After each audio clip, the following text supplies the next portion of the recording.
ஒழுக்கம் இவ்வளவு செயல்கள்லாம் பண்ணிட்டு அவன் கிடக்கிறானா. எல்லாரும் கவிஞர்களாக இருக்காங்க, எடுத்த பேனா அடுத்தவங்கெல்லாம் கவிதை எழுதுறாங்க. ஒரு கவிஞன் எப்படி வாழ வேண்டும் என்று வாழ்கிறவர்கள் இன்று கவிஞர்களாக இருக்கிறார்களா என்று நீங்கள் ஒரு கேள்வி மார்க்கு நீங்க போட்டு பார்த்துக்கலாம். வாழ்ந்து காட்டி சென்றவர்கள் நம் தமிழ் மண்ணில் ஏராளம். பாரதிதாசன் வரைக்கும் தான். தலை நிமிர்வு எல்லாம் தலை குனிந்து போய்விட்டது உன்னுடைய இறப்பால் என்று சொல்லி பாடினான் அவன்.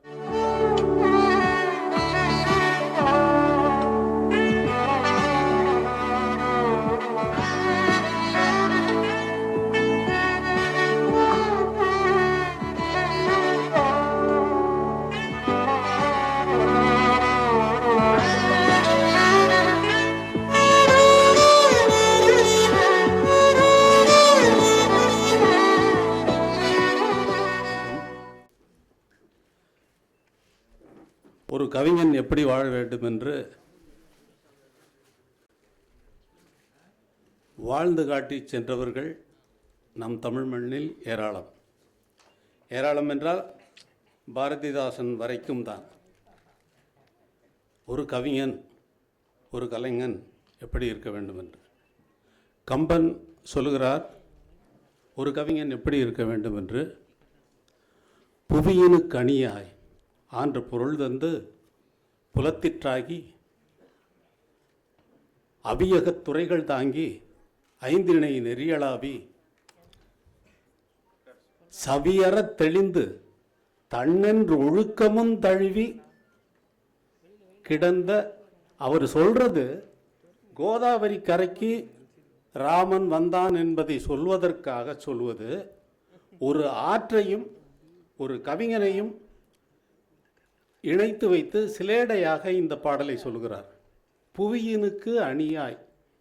ஒரு தேசப்படத்தை எடுத்து பார்த்தோம்னா அதில் இந்த நதி ஓடுற இடத்த வரைஞ்சி பார்த்தோம்னா அது ஒரு தேசத்துக்கு ஒரு ஆபரணம் மாதிரி இருக்கணும்.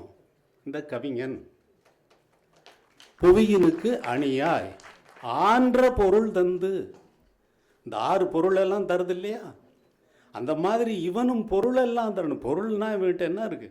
கவிஞன்ட்ட பொருள் தந்து அவி அகத்துறைகள் தாங்கி ஐந்திணை நெறி அளாவி. எழுத்து, சொல், பொருள். அது உங்களுக்கு தமிழ் அறிஞர்களுக்கு நான் சொல்ல வேண்டியதில்லை, வகுப்பாக நடத்தணும். அவியகத்துறைகள் தாங்கி படித்துறைகள் இருக்கு இல்லையா, காவிரி கோதாவரி போகிற இடத்துல எல்லாம் படித்துறைகள் இருக்கு இல்லையா, படித்துறைகளில் தங்கி தான் போகும். இப்போ ஐந்திணை நெறியளாவி சவியற தெளிந்து, தண்ணியை கீழே பார்த்தா கீழே என்ன இருக்குதுங்கிறது க்ளீனாக ரொம்ப சுத்தமாக தெரியணும்.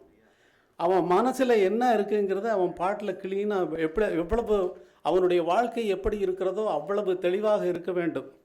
அதோடு மட்டுமல்லாமல் தன்னென்று ஒழுக்கமும் தழுவி. ஒழுக்கம் என்பது ஒழுகுவது, ஒழுகுவது என்பது ஓடிக்கொண்டே இருப்பது. ஓடிக்கொண்டே இருக்குது, ஆனால் அது ஒழுக்கம். அந்த ஒழுக்கத்தை விடாமல், அந்த ஓடுதல் என்பது இல்லாமல், ஓடுதல் என்பது ஒரு நிகழ்வு மட்டுமல்ல, அந்த ஒழுக்கம் என்பது வரையறை உள்ளது. அந்த வரையறைக்கு விட்டு அந்த ஆறு வெளியே போகாது, அதுக்குள்ளே போகிறது அந்த ஒழுக்கம். இவன் அந்த ஒழுக்கத்தை நழுவ விடாமல் கையில் பிடித்து கொண்டு ஒழுகுகின்றவனாக இந்த கவிஞன் இருக்க வேண்டும் என்பதை கோதாவரி கரைக்கு தன்னன்று ஒழுக்கமும் தழுவி கிடந்த கவியன கிடந்த கோதாவரிக்கு வீரர்கள் வந்தாருன்னு சொல்லி அவர் பாடுறார். கவியன கிடந்த, அவன் இருக்கிறது, அவன் கிடக்கிறானா. ஒழுக்கம் இவ்வளவு செயல்கள்லாம் பண்ணிட்டு புவியினுக்கு அணியாய். ஒரு நாட்டுக்கு ஒரு கர்வம் எதியா இருக்கு.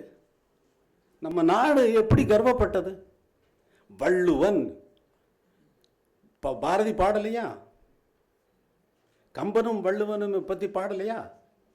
எங்கள் தந்தை எங்களது தமிழ்நாடு என்று சொல்லி பாடலையா? அந்த கர்வம் எப்படி வந்தது? வள்ளுவனால் வந்ததல்லவா, கம்பனால் வந்ததல்லவா. அதனால் கவிஞர்கள் என்பவர்கள் இந்த நாட்டின் கர்வம். ஒரு கலைஞர்கள் என்பவர்கள், உயர்ந்த கலைஞர்கள் எல்லாம் இந்த நாட்டுக்கு கர்வம். அவனை உடையவன் நான் என்று இந்த நாட்டுக்கு, இந்த நாடு அவர்களை உடையது என்று சொல்லும் பொழுது எவ்வளவு கர்வமாக தலை நிமிர்ந்து சொல்லுகிறோம். இட்டாலியில் வந்து ஒரு கம்போசர் வெர்டின்னு சொல்லி ஒரு கம்போசர், கிளாசிக்கல் மியூசிக் கம்போசர், அவர் எழுதின ரெக்வியம் என்ற ஒரு மாபெரும் பீஸ் வந்து ரொம்ப ரொம்ப பிரபலமான இசை. அந்த இசை அங்கே தேசிய கவிஞன் ஒருவன் இறந்து போன நேரத்திலே அந்த வெர்டி என்ற கம்போசர் வந்து இந்த நாட்டின் தலை நிமிர்வு எல்லாம் தலை குனிந்து போய்விட்டது உன்னுடைய இறப்பால் என்று சொல்லி பாடினான் அவன். அதை போல கவிஞர்கள் எப்படி வாழ வேண்டும் என்று கம்பன் சொன்னதைப் போல வாழ்கிறவர்கள் இன்று கவிஞர்களாக இருக்கிறார்களா என்று நீங்கள் ஒரு கேள்வி மார்க்கு நீங்கள் போட்டு பார்த்துக்கலாம். தேசத்துக்கு ஆபரணம் போல இருக்கணும். சில ஆறுகள் ஓடுது, எல்லாரும் கவிஞர்களாக இருக்காங்க, எடுத்த பேனா எடுத்தவங்கெல்லாம் கவிதை எழுதுகிறாங்க. சில ஆறுகள் ஓடுது, அந்த ஆறுகள் வந்து வெளியிலேயே தெரிகிறதில்ல. பண்ணைப்புறத்திற்கு மேலே மேற்கு தொடர்ச்சி மலையில் கேரளாவில் கல்லாறு என்ற ஒரு ஆறு ஓடுகிறது. அந்த ஆறு ஓடி கடலிலும் கலப்பதில்லை, அந்த கேரளாவிலும் நிலங்களுக்கு பயன்படுவதும் இல்லை. மலை பிரதேசத்திலேயே ஓடி அங்கே மறைந்து போய்விடுகிறது. இதை இஎம்எஸ் நம்பூதிரிபாட் முதல் மந்திரியாக இருக்கின்ற நேரத்தில் காமராஜர் வந்து அவரோட பேசி 18 கால்வாய்களை அமைப்பதாக திட்டம் போட்டு அந்த ஆற்றை பண்ணைப்புறத்தின் பக்கம் திருப்பி விட வேண்டும் என்று திட்டம் எல்லாம் போட்டிருக்கிறார்கள். அது இன்னும் அந்த பேப்பர் அளவிலேயே இருக்கிறது, அந்த ஒரு ஒப்பந்த அளவிலேயே தான் இருக்கிறதே தவிர இன்னும் செயல்முறைக்கு வரவில்லை. இதே போல வாழ்கின்ற கவிஞர்களும் இருக்கிறார்கள். அது அணிகலனும் இல்லை. தேசப்படத்திற்கு வந்து புவியினுக்கு அணியா என்ற வார்த்தைக்கு பொருளும் இல்லாத அந்த ஆறு அங்கே ஓடி போவதைப் போல வாழ்கின்ற கவிஞர்களும் இருக்கிறார்கள். இந்த பொன்னடியானை பொறுத்தளவில்லை. பொன்னடியார் அவர்கள் 50 வருட காலமாக இந்த முல்லைச்சரத்தை நடத்துவதும் 50 வருடங்களாக கடற்கரை கவியரங்கம் நடத்துவதும் உலக சாதனைகளிலே எந்த சாதனைகளிலும் எந்த நாட்டிலும் நடைபெறாத சாதனையாக இருக்கிறது. கின்னஸ் புக்கில் வர்றது தான் ரெக்கார்டுன்னு அர்த்தம் இல்லை, தெரியுதா? இதிலிருந்து பார்த்தா கின்னஸ் புக்கு ரெக்கார்டே இல்லை என்ன பொறுத்தளவில். இதுதான் ரெக்கார்டு. நன்றி, வணக்கம். இந்த மேடையில் 4வது முறையாக நான் ஏறுறேன். ஒவ்வொரு முறையும் இந்த மயில்சாமி அண்ணாதுரை மெதுவாக வளர்ந்துருக்கிறோம். அந்த வகையில் இன்றைக்கு நிற்கும் பொழுது இந்த இடத்துல நான் வளர்ந்ததுக்கான அந்த காரணம் என்னன்னு யோசிக்கும் பொழுது இன்றைக்கு நான் இங்கே நிற்பதற்கான உணர்வு என்னை மேலே ஏற்றி வந்தது. என்னுடைய முகவரி அறியப்பட்டது சந்திரயான், அதற்கு பிறகு மங்கள்யான், அதுக்கு பிறகு மெதுவாக 4 வருடம் 5 வருடங்களுக்கு ஒரு முறை இந்தியா விட்ட செயற்கைக்கோள் மாறி இன்றைக்கு அதிநவீனமான செயற்கைக்கோள்கள் மாதத்துக்கு 1 முட முடியும்னு சொல்லிட்டு கடந்த 10 மாதங்களாக 10 செயற்கைக்கோளை விட்டுட்டு 11வதுக்காக நான் சிறுகேற்கோட்டாவில் வேலை செய்திருக்கும் பொழுது கவிஞர் பொன்னடியான் அவர்களுடைய ஒரு அலைபேசி எனக்கு வந்துச்சு. அதன் பின்னணியில் தான் இந்த 50 விழா முல்லைச்சர் மலருக்கு எழுதி கொடுத்தேன். இன்றைக்கு நான் திருப்பி பார்க்கும் பொழுது அதை நான் படித்தேன்னா நான் ஏன் இங்கே நிற்கிறேன், இனிமேல் அவருடன் சேர்ந்து எப்படி செய்ய முடியும் அப்படிங்கிறத உங்களுடன் சேர்ந்து கலந்து கொள்ளலாம் நினைக்கிறேன். ஒரு பிற்பகல் நேரம் அலைபேசி சினுங்கியது. சிறுகேற்கோட்டா இந்திய விண்கல ஏவுதளத்தில் கடைசி கட்ட பணி பற்றிய ஆலோசனையில் எனது சக அறிவியலாளருடன் நான் எனது விரல் சொடுக்க என்னால் இப்போது பேச இயலாது, குறுந்தகவல்கள் அனுப்புங்கள், தேவையிருப்பி நானே கூப்பிடுகிறேன் என்று குறுஞ்செய்தியை எனது அலைபேசி பதிலாய் அனுப்புகிறது. இப்போ நான் உட்கார்ந்துருக்க போது கூட சில சமயம் போயிட்டு தான் இருந்துச்சு. நான் கவிஞர் பொன்னடியான் உங்களுடன் பேச வேண்டும், பதில் செய்தி வருகிறது, இன்னும் 10 நிமிடத்தில் பேசுவோம் என்ற குறுஞ்செய்தியை அனுப்பிவிட்டு ஒரு சில மணித்துறைகள் கூட்டத்திற்கு ஓய்வு கொடுத்து, எனது சகரிவாளர்கள் கூட்டத்துக்கு ஓய்வு கொடுத்து என்னை அவரது அழைப்புக்கு தயார் செய்து கொண்டு அமர்கிறேன். பாரதிதாசனும் அவரது கருத்துமிகு மாணவரும் மாதம் ஒரு முறை அவர் தொடுத்து எனது கைக்கு வரும் முல்லைச்சரமும் எனது மனத்திரைகள் நிழலாக ஓடியது. நாம் விண்வெளித்துறையில் பெங்களூரில் வேலை செஞ்சாலும் மாதம் ஒரு முறை எனது அலுவலகம் தேடி எனக்கு வரக்கூடிய முல்லைச்சரத்தை நான் படிச்சுட்டு வர்றேன், ஒவ்வொரு மாதம் படிச்சுட்டு வர்றேன். நான் கவிஞர் பொன்னடியான் பேசுகிறேன். 10 நிமிடம் கழித்து கண்ணீர் குரல் சொல்கிறது. ஐயா, நான் மயில்சாமி அண்ணாதுரை, சொல்லுங்கள். அடுத்த சில நிமிடங்கள் நான் கொட்ட தமிழ் மலையாக பொழிந்தார். அவர் சொன்னதில் 199 விழுக்காடு நான் முன்பே தெரிந்திருந்தது தான். இருந்தும் அவர் சொல்லச் சொல்ல நான் கேட்க கேட்க ஒருவித இணைப்பை, இல்லை இல்லை என்றோ விட்ட ஒரு இணைப்பை கொண்டு வந்து சேர்த்ததாய் உணரலானேன். அவர் தம் முல்லைச்சரம் காணும் 50வது ஆண்டு விழாவில் அவருடன் நானும் கைகோர்க்க உள்ளேன். அன்னைக்கு எழுதுனதே கைகோர்த்திருக்கேன். பாரதிதாசனின் மாணவருக்கு ஒரு தமிழ் மாணவனின் வணக்கமாய், நான் ஒரு அறிவியலானாக இல்லை, இஸ்ரோ சேட்டலைட் சென்டரோட டைரக்டராக இல்லை, எல்லாம் தாண்டி ஒரு தமிழ் மாணவனின் வணக்கமாய் முல்லைச்சரம் தொடுக்கும் விரல்களை நான் இதமாக இளைப்பார, கடற்கரையோர கவிஞர்களுடன் சேர்ந்து நான் கவிபாட, தமிழ் தொண்டில் தனைக்கரைக்கும் தமிழனுக்கு தோள் கொடுக்க, இயல் இசை நாடகம் தாண்டி 4ஆம் தமிழாம் அறிவியல் தமிழையும் முல்லைச்சரத்தில் சேர்க்க துடிக்கும் அவர் இதய துடிப்பை அருகில் கேட்க, அவர் தம் தமிழ் பணியை பாராட்டி கைகொட்ட உங்களுடன் சேர்ந்து நானும் அன்றைக்கு எழுதின இன்னைக்கு இருக்கிறேன். தமிழர்தம் பெருமைக்கு தமிழேதான் தலையாகும். தலைகாக்கும் தலைமகனை தமிழ் போற்ற வேண்டாமோ? தமிழ் என்றால் தமிழர் என்று நாம் கூடி கூவோமோ? வாருங்கள் தோழர்களே, வருங்காலம் போற்றட்டும், வரலாற்றில் பேசட்டும், அரங்கம் கொள்ளாது அலைகடலாய் ஆர்ப்பரிப்போம், வாடாச்சரமாய் முல்லைச்சரம் வளர வார்க்கின்ற நீராய் நம் வாழ்த்து சேரட்டும். அப்படி நான் எழுதினேன். அது இன்றைக்கு சரியாக போயிருக்குன்னு நினைக்கிறேன். உங்களுடன் சேர்ந்து நானும் அவரை வாழ்த்துவதற்கான வயது எனக்கு இல்லை. இருந்தாலும் இயல் இசை நாடகம் என்ற முத்தமிழை தாண்டி தமிழ் நாளைக்கு நடக்கணும்னா, ஏன் 4 கால் பாய்ச்சல் ஓடணும்னா, சரியாக இருக்கணும்னா அடுத்த தமிழ் வேண்டும், அறிவியல் தமிழ் வேணும் அப்படின்னு நான் நிறைய இடத்துல சொல்லியிருக்கேன். அதையும் தாண்டி தமிழ் படிப்பதால் எல்லா மேடையிலும் நிறைய இடத்துல சொல்கிறேன், இந்த மேடையில் சொல்கிறேன், நாளைக்கு ஊடகம் சொல்லும் அப்படிங்கிறதுக்காக. ஏன்னா நான் இன்றைக்கி செஞ்சுருக்கிறேன் அப்படின்னா அதற்கு ஒரே காரணம், முழு முதல் காரணம், நான் நிற்பதற்கு காரணமாக என்னுடைய அம்மாவினுடைய தாய்ப்பால் எப்படி இருந்துச்சோ அதே மாதிரி என்னுடைய தாய் தமிழ் கண்டிப்பாக இருந்துச்சு அப்படிங்கிறத எல்லா இடங்களிலும் சொல்லக்கூடிய நான் இன்றும் நான் சொல்கிறேன். அவர் பொன்னடியார் அவர்களுடைய அந்த வழியாக, ஏன்னா பாரதிதாசன் அவர்களை தாண்டி வரும் பொழுது கவிஞர்கள் பாடுவதற்கு ஒரு தளம் இருக்குன்னு அப்படிம்பாங்க. அதை தாண்டி குப்பனம் சுப்பனமான என்னை போன்ற மயில்சாமி அண்ணாதவர்கள் போன்றவர்கள் கூட கவிதை எழுத முடியும் என்பதற்கு காமித்தவர்கள் பாரதியும் பாரதிதாசனும், அதற்கடி வந்த பொன்னடியார் போன்றவர்களும். அவர்களை கண்டிப்பாக பாராட்ட வேண்டியது நமது கடமை அப்படின்னு நான் நினச்சேன். இன்றைக்கி பார்த்தோன்னா தெரியுது, அவர் பாராட்டிக்கிட்டே இருக்கிறார், ஓடிக்கிட்டே இருக்கிறார், ஓடி ஓடி ஒவ்வொருத்தராக கூப்பிட்டு பாராட்டுகிறார்.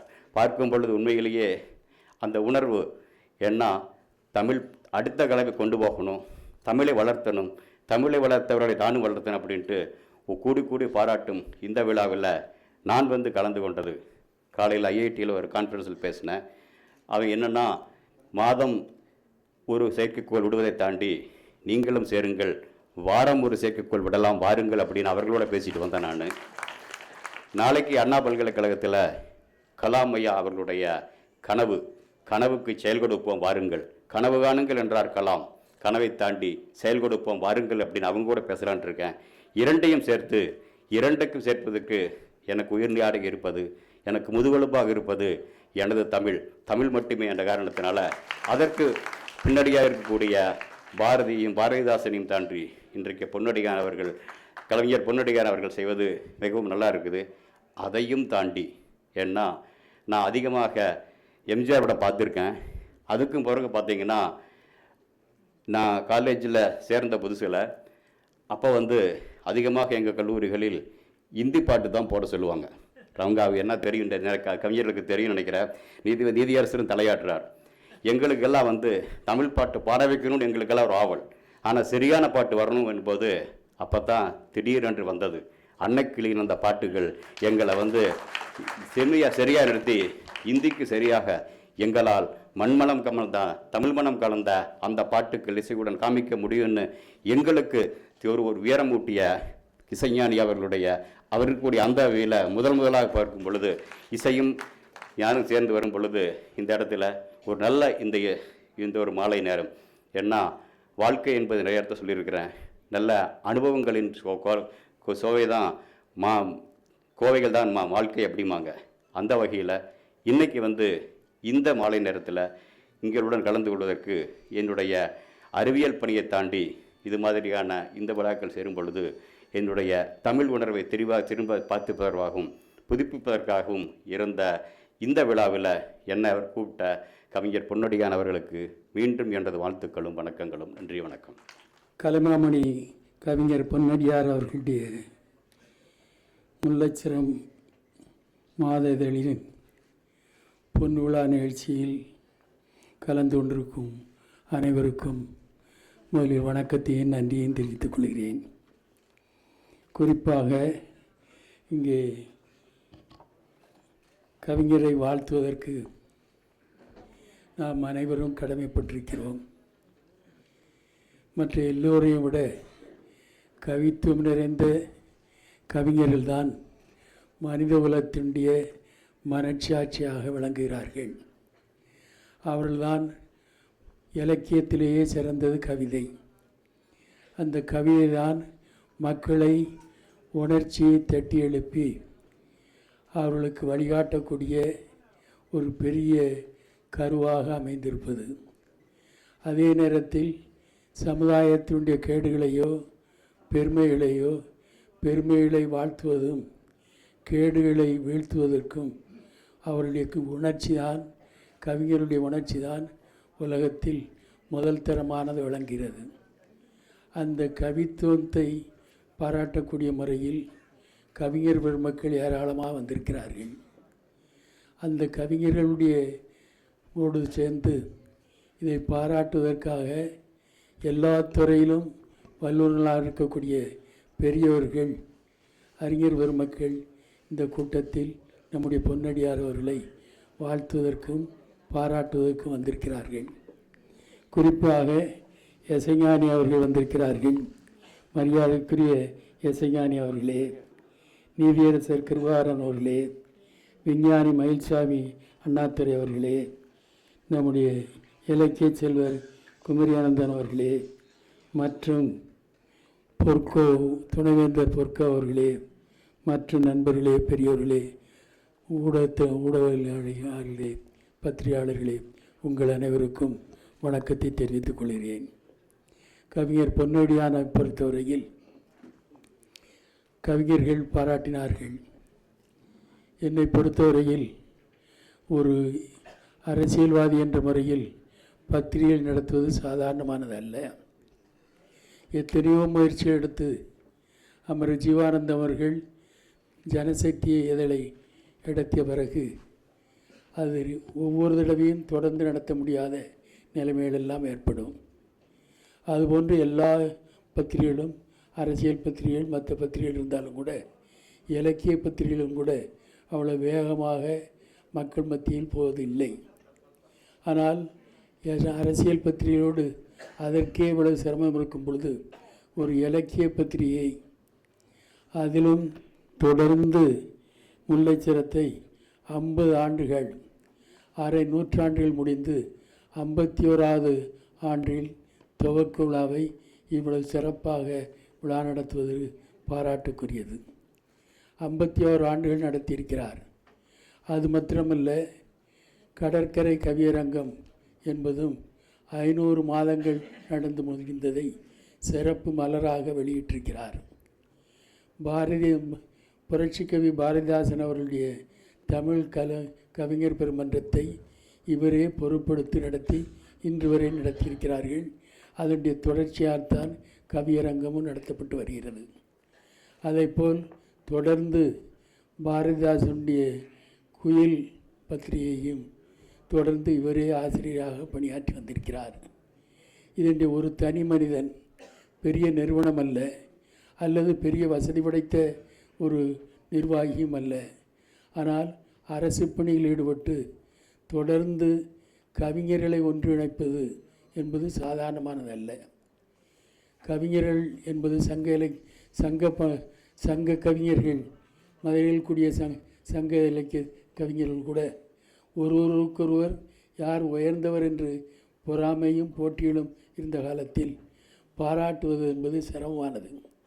ஆனால் அதையெல்லாம் தவிர்த்து ஒரு கவிஞர்களை ஒன்றிணைத்து கடற்கரையில் கூடி அது தொடர்ந்து கவிஞர்களை சிறப்பிக்கக்கூடிய முறையிலும் பாராட்டக்கூடிய முறையிலும் இணைந்து 500 மாதங்கள் நடத்தியிருப்பது உலக அதிசயத்தில் ஒன்று என்ற முறையில் பாராட்டக்கூடியது. கவிஞர்களையே இணைக்கக்கூடிய தன்மை கவிஞர்களுக்கு மாத்திரம்தான் உண்டு. அதைவிட அவர்களை இணைக்கக்கூடிய ஒரு இணைப்பு சங்கிலியாக இருப்பதற்கும் ஒரு கொள்கை பிடிமானம் இருந்தால்தான் அதை செய்ய முடியும். அந்த அளவுக்கு அத்தனை கவிஞர்களை இப்பொழுது பல ஊர்களுக்கு போய் வருகிறோம். அவர்களெல்லாம் கேட்கும் பொழுது, நானும் கூட சில இடங்களுக்கு போகும் பொழுது இந்த விழாவுக்கு நான் போகிறேன் என்று சொல்லும் பொழுது பல பேர் நானும் அந்த கவியரங்கத்தில் கலந்து கொண்டிருக்கிறேன் என்று சொல்கிறார்கள். இப்படி பல ஆயிரக்கணக்கானவர்களை உருவாக்கிய பெருமை நம்முடைய பொன்னடியாருக்கு உண்டு. அந்த கவிஞர்கள்தான் இவரை தமிழகத்தில் இவருடைய பெருமையை உலகமுக்கும் எங்கும் எடுத்து பேசுகிறார்கள். அந்த கவிஞர்கள்தான் இன்றைக்கு தமிழ் மக்களுடைய மனச்சாட்சியாகவும் விளங்குகிறார்கள். அதில் வளர்ந்த எல்லா கவிஞர்கள் மாத்திரமல்ல, இலக்கியத்தில் கவிதைகள் மாத்திரமல்ல, திரைப்படத்துறையிலும் மற்ற எல்லா துறையிலும் செயல்படக்கூடிய அனைவரையும் ஒன்றிணைத்து கடற்கரையில் கூடி அது 500 மாதங்கள் நடத்துவது பெரிய பாராட்டுக்குரியது. அந்த பாராட்டு சாதனை நம்முடைய கவிஞர் செய்திருக்கிறார். அதேபோல் முல்லைச்சரத்தையும் வெண்பா போட்டியில் இதை ஆச்சரியமாக இருக்கிறது. அந்த மலரை பார்க்கும் பொழுதும் சொல்லியது. பொற்கோ அவர்கள் துணைவேந்தரிலிருந்து கவிஞர் பெருமக்கள், பட்டம் பெற்றவர், பாராட்டப்படக்கூடியவர்கள் அத்தனை பேரும் இருந்தும் ஒரு சிறுவனை கூட அந்த கவியரங்கத்தில் பாடச் செய்து எல்லோரையும் அவனை திருத்துவதற்கான முயற்சி செய்தது. ஒரு உதாரணத்துக்கு ஜீவபாரதி அவர்களே அதுக்கு எடுத்துக்காட்டாக வழங்குகிறார். அந்த சிறந்த பண்பாடு அது எல்லோருக்கும் வந்ததில்லை. ஆனால் தமிழகத்தில் ஒரு பாரம்பரியம் இருக்கிறது. அந்த பாரம்பரியத்தினுடைய சிறப்பாகத்தான் நம்முடைய கவிஞர் பொன்னடியான் இருக்கிறார். மகாகவி பாரதி இங்கிருந்து நாடு கடத்தப்பட்டு பாண்டிச்சேரியில் இருந்தார். அப்பொழுது அவர்தான் பாரதிதாசனை கண்டெடுத்து, கனகசுப்புரத்தை கண்டெடுத்து, நீ பெரிய பாண்டியன், நீதான் மகாகவி கவிஞன் என்று பாராட்டி அவரை இனங்கண்டு அவரை வழிநடத்திய பெருமை மகாகவி பாரதிக்கு உண்டு. அந்த பாரதிதாசனே சொல்லியிருக்கிறார், நான் பாரதியோடு தொடர்பு கொண்ட பொழுது உண்மையிலேயே பாரதியோடு தொடர்பு கொண்ட பிறகுதான் இன்றைய பானவரியில் புதிய ஒரு பார்வை எனக்கு ஏற்பட்டது என்று பாரதியை பாராட்டுகிறார். அதிலிருந்தான் ஒரு கவிஞன் என்பவன் கவிஞனாக மாத்திரமல்ல, அந்த கவித்துவத்தை மேலும் வளர்ப்பதற்கு பெரும் முயற்சி எடுத்ததில் பாரதிதாசனை உருவாக்கினார். பாரதிதாசன் தான் பல கவிஞர்களை உருவாக்கியிருக்கிறார்கள். பொன்னடியானோடு சேர்ந்து அவர் சொல்லும் பொழுது புரட்சிக்கவி பாரதிதாசனுடைய பெருமையை பார்க்கும்பொழுது ஆச்சரியமாக இருக்கிறது. நான் ஒருவன், இங்கே பொன்னடியான் ஒருவர், இந்த இருவரும் தான் கோயிலை நடத்தி வருகிறோம் என்று சொல்லும் பொழுது தன்னை ஒருமைப்படுத்தியும் பொன்னடியான் என்பதை தன்னுடைய இளைஞராகவும் தன்னுடைய சீடனாகவும் இருக்கக்கூடிய ஒருவர் என்று பன்மை முறையில் சொல்லக்கூடிய பெருந்தன்மை நம்முடைய கவிஞருக்கு பாரதிதாசன் அவர்களுக்கு இருந்திருக்கிறது. இது போன்ற சிறப்பு அடிப்படையில் பாரதிதாசனுடைய பாரம்பரியம். ஆகவே பாரதிதாசனும் நம்முடைய பொன்னடியாரை உருவாக்கியிருக்கிறார். பட்டுக்கோட்டை கல்யாண சுந்தரம் பாரதிதாசன் சீடன். அவர் கடிதங்களை எழுதும் பொழுது தலைப்பிலேயே போடுவார், பாரதிதாசன் நாமம் வாழ்கன்னு. அதுதான் அவருடைய பிள்ளையார் சொல்லி. ஆகவே அந்த அளவுக்கு ஒரு சீடனுக்கும் குருவுக்கும் உள்ள பண்பாடு இணைந்திருக்கிறது. அந்த பாரம்பரியத்தை தான் நம்முடைய பொன்னடியார் அவர்களும் தொடர்ந்து இந்த நடவடிக்கையில் வந்திருக்கிறார். இது ஒரு பெரிய வரலாற்றில் எந்த மாநிலத்திலும் இல்லாத அளவுக்கு கவிஞர்களை ஒரு கல்லூரியில் சேர்க்கவில்லை, கல்லூரியில் இணைக்கவில்லை, மற்ற எதிலையும் இணைக்கவில்லை. ஆனால் ஒரு கவிஞர் சின்ன கவிஞர்களையும் உருவாக்கி கடற்கரை கவியரங்கத்தில் உருவாக்கினவர்கள்தான் எல்லா துறையிலும் இன்னைக்கு பரிணமிக்கிறார்கள். அவர்களை பரிணமித்து இவ்வளவு வளர்த்து விட்ட பெருமை கவிஞருக்கு உண்டு. ஆனால் அதே நேரத்தில் அந்த அகங்காரமோ எதுவும் கிடையாது. அந்த கவிஞர்களை இன்றைக்கும் நேசிக்கக்கூடிய சீடராக வளர்த்து வந்திருக்கக்கூடிய பெருமை எல்லா கவிஞர்களுடைய நம்முடைய பொன்னடியார் அவர்களுக்கு இருக்கிறது என்ற முறையில் அவரை நாம் பாராட்ட கடமைப்பட்டிருக்கிறோம். அதே மாதிரி வெண்பா எழுதினவர்களும் புதிதாக இலக்கணம் தெரியாதவர்களோடு அதில் பயிற்சி பெற்று இன்றைக்கு பெரிய பேராசிரியர்களாகவும் புலவர்களாகவும் வந்திருக்கிறார்கள். இங்கே ஜீவபாரதி வந்தார், நம்முடைய சூப்பா வீரபாண்டியன் அவரெல்லாம் சொல்லும் பொழுது ஆச்சரியமாக இருக்கிறது. அதுதான் இவர் ஒரு கொள்கை அடிப்படையில் நின்று உறுதியாக இருந்து இவருக்கு ஒரு லட்சிய பார்வை இருந்தது. மகாகவி பாரதி சொன்னார், நமக்கு கவிதை நாட்டு குலைத்தல் இப்பொழுதும் சோராதிருத்தல் என்று 3 வார்த்தைகளை சொன்னார். அதுக்கு இலக்கணமாக வாழக்கூடியவர் தான் நம்முடைய பொன்னடியார் என்பது நம் அனைவருக்கும் அது நாம் வாழ்க்கையில் பார்த்திருக்கிறோம். அவை பாரதியுடைய பாரம்பரியம், பாரதிதாசனுடைய பாரம்பரியம் அதோடு இல்லாமல் மற்ற எந்த கவிஞர்களுக்கும் இல்லாத அளவுக்கு கவிஞர்களை உருவாக்கிய பெருமை அவருக்கு உண்டு. அந்த அடிப்படையில் தான் பாரதியுடைய அந்த நோக்கத்துக்கு எடுத்துக்காட்டாக அடையாளமாக விளங்கக்கூடிய பொன்னடியான் அவர்கள் அவர் காலத்திலே அவருடைய பாரதியே சொன்னார், நான் அழிந்து விட மாட்டேன், அது அழிந்து விட என்னுடைய வாழ்க்கை பொய்யா போய்விடாது என்றெல்லாம் சொன்னதை போல நம்முடைய பொன்னடியான் அவருடைய வாழ்க்கையும் நிச்சயமாக மேலும் மேலும் பெருமைப்படும். ஒரு கவிஞர்களை வளர்த்தெடுப்ப பெருமை உண்டு. தமிழகத்தில் இவ்வளவு பெரிய கவிஞர்களை வளர்த்தெடுப்ப பொன்னடியான் அவர்கள் இன்னும் பல்லாண்டு நீடூழி வாழ வேண்டும் என்று வாழ்த்துக்களை தெரிவித்து கொண்டு அவருடைய எல்லா கொள்கை அடிப்படையிலேயே அந்த இதழை அனுப்பினார். அதிலும் குறிப்பாக நம்முடைய அவசர சட்ட காலத்தில் பெரிய கொடுமைகளை அனுபவித்ததெல்லாம் எங்களுக்கு நேரடியாக தெரியும். அதிலும் கூட உறுதியாக நின்று தொடர்ந்து 50 ஆண்டுகள் அந்த கவியரங்கத்தையும் 50 ஆண்டு முல்லச்சரத்தையும் நடத்தி பாரதிதாசனுடைய பெருமையை, பாரம்பரியத்தினுடைய பெருமையை நிலைநாட்டக்கூடிய கவிஞர் அவர்களுக்கு எங்களுடைய இயக்கத்தின் சார்பில் நெஞ்சார்ந்த நல்வாழ்த்துக்களை தெரிவித்துக் கொள்கிறோம். இன்னும் பல்லாண்டு அவர் நீடூழி வாழ்ந்து அவருக்குள்ள அந்த உணர்வை வெளிப்படுத்துவதும் அவர் செய்த சேவைக்கு அங்கீகாரமும் இன்னும் தமிழ்நாட்டில் கிடைக்க வேண்டிய அங்கீகாரம் கிடைக்கவில்லை. அந்த முறையில் அவருக்கு மேலும் மேலும் பாராட்டுகளை தெரிவிக்க தமிழகம் கடமைப்பட்டிருக்கிறது என்ற முறையில் அவருக்கு நெஞ்சார்ந்த நல்வாழ்த்துக்களை தெரிவித்துக் கொள்கிறேன். வணக்கம், நன்றி. இல்லை, நீங்கள் வயிற்றில் 10 மாதம் குழந்தைய சுமந்துக்கிட்டு 2 குழந்தை அம்மாவை யாருமே எந்த நடிகையுமே ஒத்துக்கல. நிச்சயமாக ஒத்துக்க மாட்டாங்க, பாவம். அவங்க எந்த நடிகைகளுக்கும் வயசே ஆக போகிறதில்ல. கதையெல்லாம் கேட்டு கதை ரொம்ப சூப்பராக இருக்குது சார், ஆனால் என்னோடய இமேஜுக்கு ஒத்துக்காதுன்னு சொல்லிட்டாங்க. என்னமோ 200 வருஷம் நடிக்க போகிறது மாதிரி. அப்படி என்ன மாதிரி படம் நடிச்சா எல்லாம் லொத்த படம், பூர்ணா நடிச்ச படம் எல்லாம். என் வாழ்க்கையில் பைத்தியக்கத்தனமாக யோசிக்கிறதா பெஸ்ட் நான் மொமெண்ட்ஸ்ன்னு நினைக்கிறேன். ஆக்சுவலாக ராம பற்றி சொன்னால் எல்லாரும் சொல்லுவாங்க, ஒரு டேரக்டரோட நடிக்கிறது ரொம்ப கஷ்டம். ஒரு வெங்காயம் இல்லை, நானும் டேரக்டராக மதிக்கிறதுல அவனும் டேரக்டரே கிடையாது. நாங்கள் 2 பேரும் இந்த படம் ஓடிச்சு. இந்த படத்தில் ஒரு மயிர் காசு எனக்கு தேவையில்லை. திரும்பி I want to do part 2 actually.